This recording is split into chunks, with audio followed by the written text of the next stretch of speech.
കേരളത്തെ ചൈനയോട് ഉപമിച്ച Chinese ambassador Liu ചെങ് fort കൊച്ചിയിലെ ചീന വലകളും വിനോദസഞ്ചാര കേന്ദ്രങ്ങളും ലിയു ചെങ് സന്ദർശിച്ചു. സന്ദർശനത്തിന്റെ ഭാഗമായി നാളെ മുഖ്യമന്ത്രിയുമായും ലിയു ചെങ് കൂടിക്കാഴ്ച നടത്തും.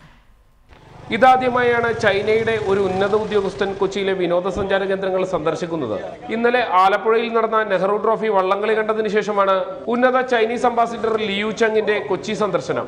മട്ടാഞ്ചേരിയിലെ ജൈൻ ടെമ്പിളും ജൂ സ്ട്രീറ്റും ഒടുവിൽ കൊച്ചിക്കാരുടെ മുഖമുദ്രയായ ചീനവലയും എല്ലാം അദ്ദേഹം നേരിൽ കണ്ടു. കൗതുകം തോന്നിയതുകൊണ്ടാകാം ചീനവല ഒന്ന് വലിച്ചു നോക്കുകയും ചെയ്തു.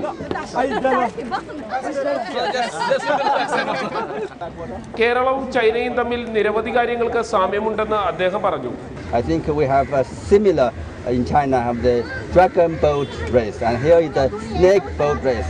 So as I said, great minds think alike. We are two great nations with old civilizations. We have the same culture. It's linked. സന്ദർശനത്തിന്റെ ഭാഗമായി നാളെ രാവിലെ ലിയു ചെങ് മുഖ്യമന്ത്രിയുമായി കൂടിക്കാഴ്ച നടത്തും. റിപ്പോർട്ടർ, കൊച്ചി.